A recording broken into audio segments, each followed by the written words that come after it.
They say with age, a change in taste of motorcycles also follows, typically from a sport or sport touring bike to cruiser or a large touring machine.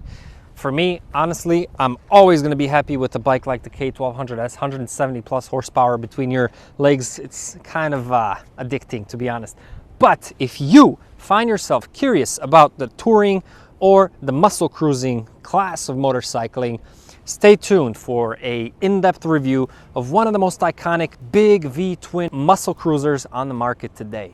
This video is a direct continuation of the Yamaha Road Star Warrior review, the 1700cc twin monster, one of my all-time favorite bikes. In fact, I've owned two. So if you find yourself curious about the power cruising class of motorcycling, stay tuned to find out why you should definitely take this bike out for a ride.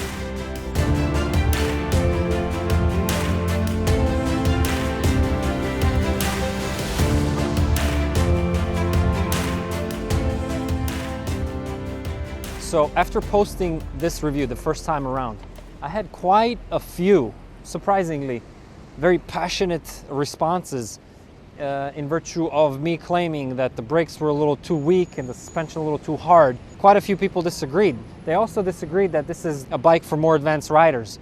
That made me want to get another one and get to know it a little better and respond in kind. I want to make sure that this channel is as accurate as can be. Naturally, it's based on my knowledge and I'm only one person, so I always appreciate you, the community of this channel, in participating because our knowledge is collectively so much richer. So thank you very much for those comments. I went ahead and I bought another one. This is a 2007. It's gray in color with two pinstripes. Beautiful coloring because the pinstripes themselves are different in the shadow than they are in the sunlight. So I like that little detail. I wish they pulled over all the way from the rear end as well. As you can see, it's a solo saddle, so only one person as opposed to the other one, which actually had a little piece for the passenger as well. The passenger part of this saddle removes. The ugly bolts remain. I wish there was another way they did that, but after owning it for a while longer and just really enjoying it still, I gotta say, I'm doubling down with full confidence on what I said the first time about this bike. I'm convinced that the brakes of this motorcycle are too weak for its power and weight. Now, yes, they might be from an R1. One cannot simply compare an R1 super sport motorcycle that's so much lighter to this bike. The geometry is different, the weight distribution is different, the tire width is different, everything is different. It's a different motorcycle. So they may be completely satisfactory and adequate for the R1. They're not adequate for the Warrior. This bike needed stronger brakes, period. I stand by it.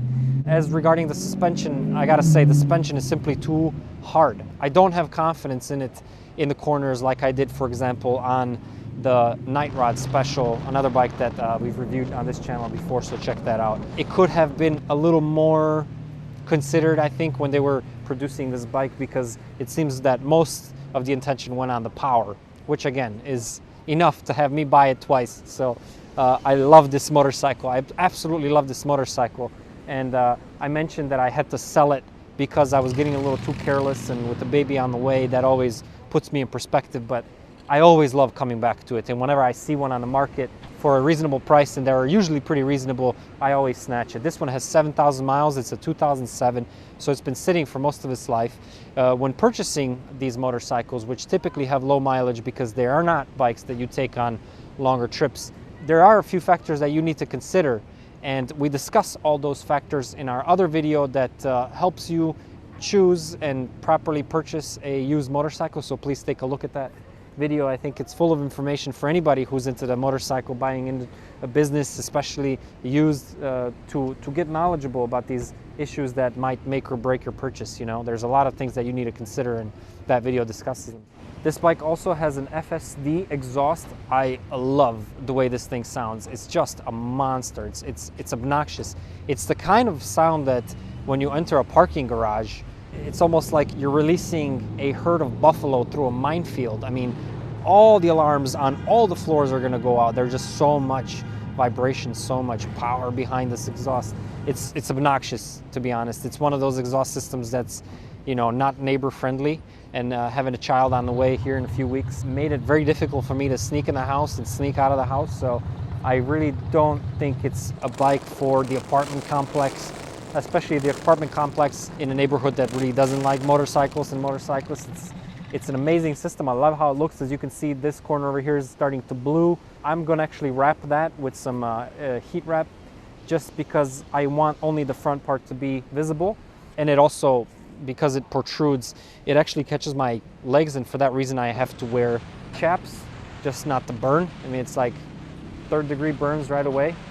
So since I've gotten to know it a little better, let me tell you a little more about the suspension, what I think about it. So yes, the front forks are inverted, makes them a little sturdier. The response is a little crisper, because the front fork being inverted is something you find on more advanced motorcycles, a more expensive option on sport bikes, for example. For 99% of people, they're not going to really notice a difference, to be very honest, but it does look better, and arguably it's sturdier because the male end of the forks, the silver shiny part, is shorter, being faced to the floor, and therefore the larger, bigger girth female end is wider and therefore sturdier and a little less susceptible to bending. Some of the complaints or the very lively comments were also regarding the price of this motorcycle. Now I have it listed as a muscle cruiser under 5K, meaning $5,000. You can absolutely find these bikes under $5,000. I don't know, the European market is of course going to be very different. The Australian market is going to be different. The South American, South African market is going to be different. But even in California, where these bikes are fairly rare but also not too difficult to find, you absolutely can find them under $5,000. Like I said, they're typically low mileage. That can be either good or bad depending how they were kept. Obviously, buying from an original owner with a trail of paperwork is going to be your best bet, but all that being said, this really is one of the best motorcycles that I have owned for the last few years at least. So regarding the transmission of the motorcycle, it just sits high. It loves to scream at 90 miles an hour. That's where it feels comfortable. I respect that, but it's not very pocketbook friendly, because it'll attract the attention of police for sure. You're not going to want to be sitting at 65 miles an hour. That's not where it likes to be. It revs fairly low. 90 miles an hour, you're still under 3,000 RPMs. That's where it likes to be, and that's where the power band is, and that's where you're going to tend to ride it, so keep that in mind. The transmission shifts very smooth. It's very positive. I don't have anything else to say about it other than the fact that it really is of high potential to rack on a few tickets. The clutch, though, is a work of art. The clutch engages so late that it really almost prefers to be dumped, you know? I would grip it, shift it super quick, and let it go, honestly.